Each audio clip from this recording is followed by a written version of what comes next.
Cucumber Kiwi Mocktail. Welcome to the third episode of Summer Series. నా soda మేకర్లో soda prepare చేసుకున్నాను. ఒక mandolin slicer తోటి cucumber slices చేసుకున్నాను, అలాగే కొంచెం డైస్ చేసుకున్నాను. దీంతో పాటు ఒక కివీ తీసుకుని దాన్ని హాఫ్ చేసి ఒక స్పూన్ తోటి స్కూప్ చేస్తున్నాను. ఈ మాక్టైల్కి డెఫినెట్గా ఒక మంచి గ్లాస్ అయితే కావాలి. ఆ గ్లాస్లో ఇందాక డైస్ చేసిన క్యూకంబర్ అండ్ ఆల్సో ఒక టీ స్ట్రెయినర్ హెల్ప్ తోటి నేను కివీ జ్యూస్ మొత్తం తీస్తున్నాను. కివీ జ్యూస్ కూడా వేసిన తర్వాత కొంచెం లెమన్ జ్యూస్ అండ్ అలాగే 1 to 2 స్పూన్స్ ఆఫ్ షుగర్ వేసి మడిల్ చేస్తున్నాను.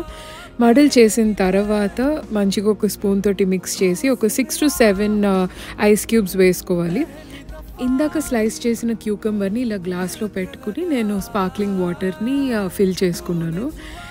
ఈ మాక్టైల్ సమ్మర్స్లో చాలా చాలా రిఫ్రెషింగ్గా ఉంటుంది. డెఫినెట్లీ అందరికీ నచ్చుతుందని అనుకుంటున్నాను.